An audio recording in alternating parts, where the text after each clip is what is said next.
The security guard's name was Dennis. He had been working venue security for 11 years.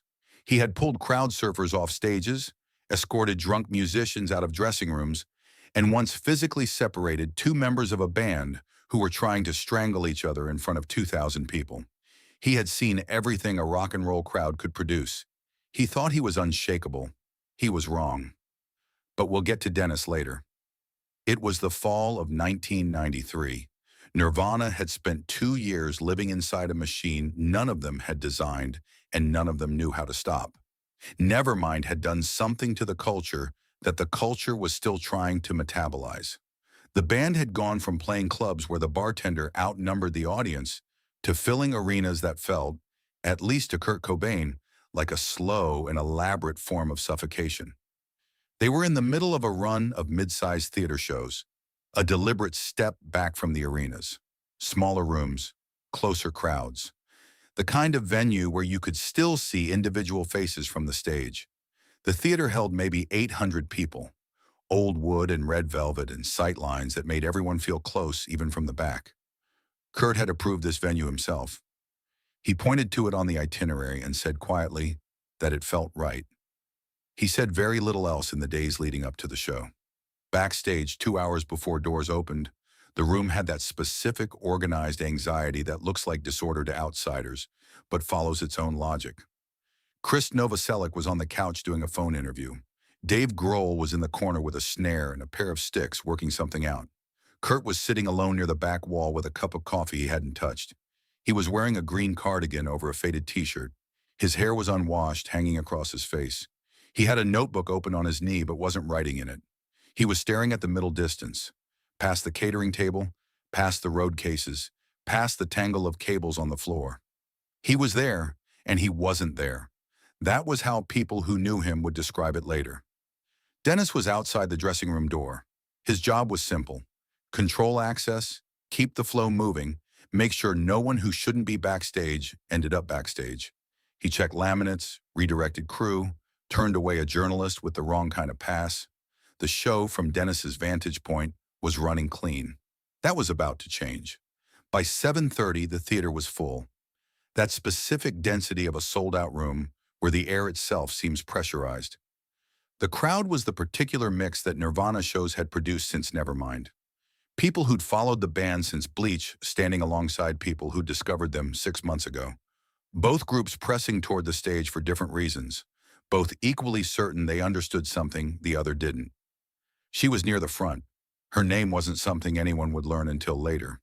She was in her early 20s, had been at the back of the line when doors opened, and moved steadily forward through the crowd with the quiet persistence of someone who knew exactly where she wanted to be.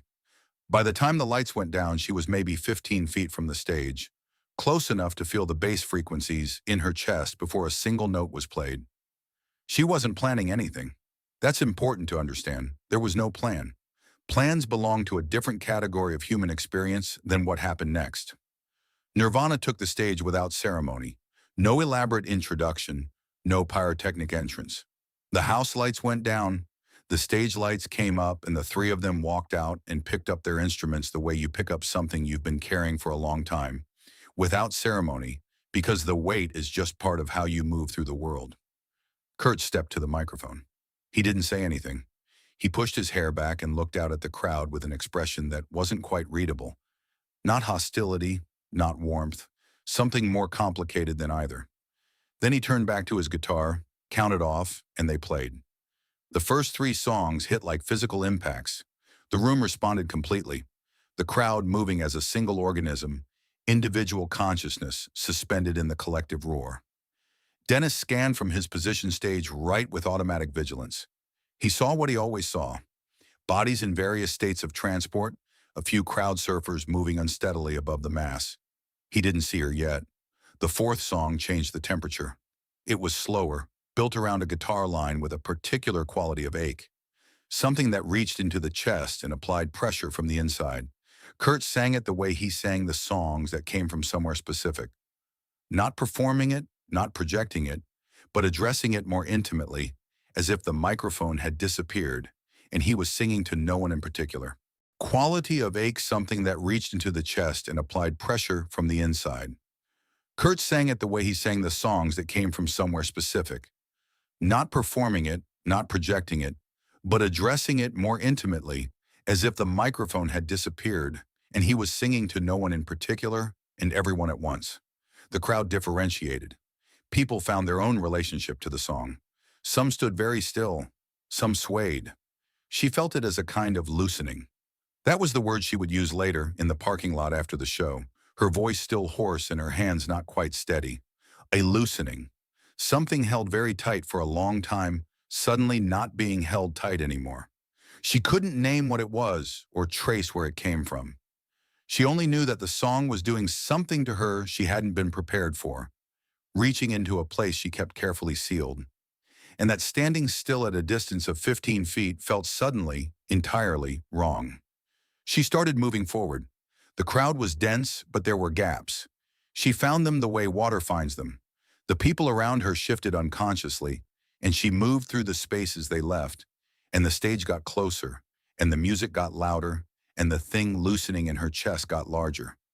Dennis saw her when she was maybe 6 feet from the stage. He understood immediately. The fan who makes a run for the stage, the person for whom the distance has become intolerable. His training was clear. He started moving, triangulating the angle, calculating the interception. He was good at his job. He was going to be too slow. She reached the edge of the stage.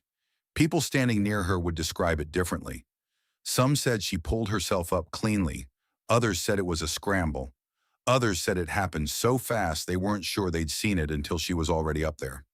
What everyone agreed on was the speed. She was at the edge and then she was on the stage and she was running, and then she had her arms around Kurt Cobain and her face pressed against the side of his neck and she was holding on. The crowd made a sound.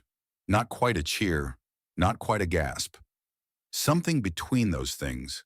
A collective intake of breath, followed by an exhale that contained something like recognition, something like joy. Kurt had been mid-phrase. The guitar note sustained for a moment after her arms came around him. Hands still on the instrument by reflex, body gone very still. Dennis was at the stage edge, radio in hand, other hand raised, the gesture of a man preparing to intervene.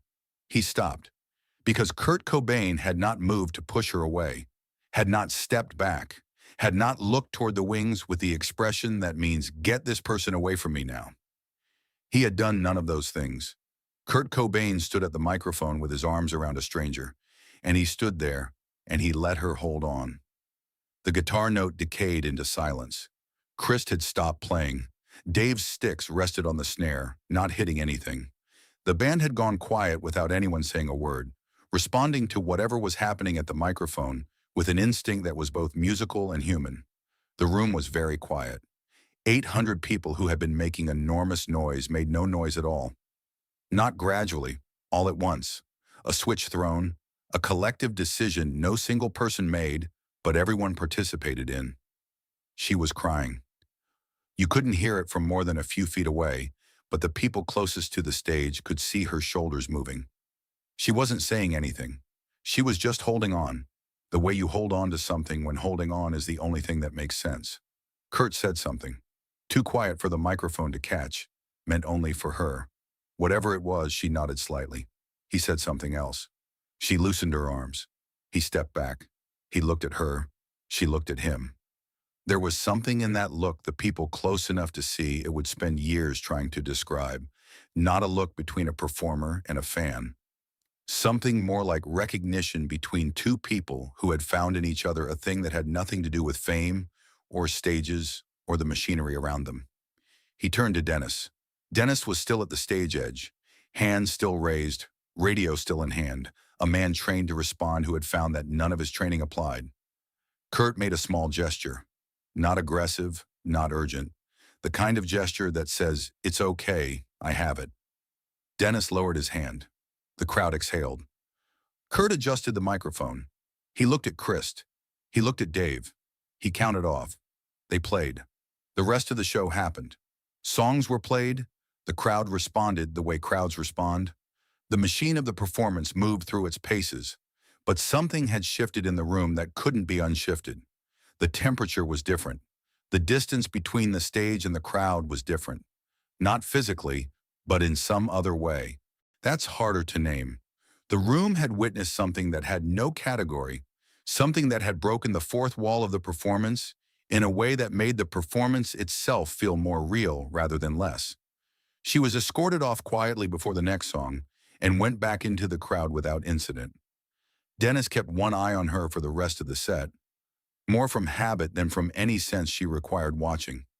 She was just standing there, listening. After the show backstage, someone asked Kurt what she had said to him. He didn't answer right away. He was sitting in the same chair he'd been sitting in before the show, the untouched coffee replaced now with a bottle of water. He was looking at his hands. She didn't say anything, he said finally.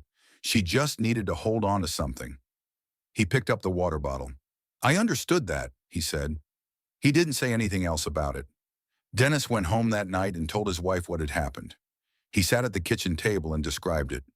The girl moving through the crowd, the stage, the moment he'd raised his hand, and then stood there holding it raised, not bringing it down and not moving forward, suspended in a decision that somehow wasn't really a decision at all. His wife asked him why he hadn't intervened. He thought about it for a long time. Because it would have been wrong, he said. I don't know how else to explain it. There are moments when your job is to intervene, and moments when your job is to understand that intervening would be the wrong thing. That was the second kind. 11 years doing this, and I've never felt that as clearly as I felt it that night. He paused. He knew what she needed, Dennis said. Before she even got to the stage, I think he knew. That's not something you train for. I've never seen anything like it. He just knew. The story circulated the way stories from concerts circulate, passed between people who were there, then between people who were there, then into the wider current of memory and myth that surrounds artists who are gone. It didn't make the music press at the time. There was no footage. The moment, the arms, the silence, the lowered hand, existed only in the memories of the people who had been in that room. But it stayed. Those things tend to stay.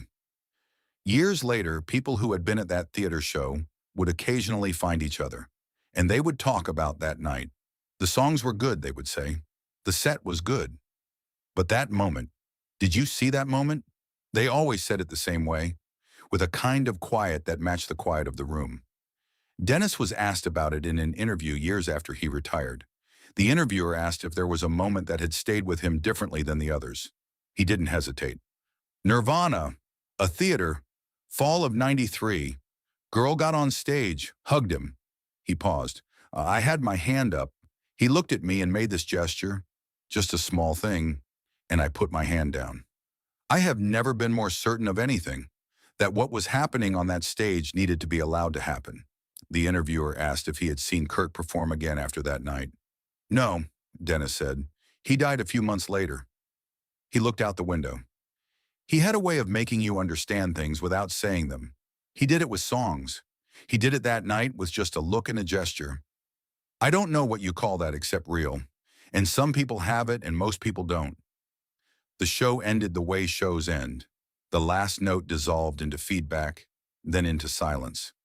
800 people moved out into the night carrying whatever they had come with and whatever they were leaving with, which was rarely the same thing.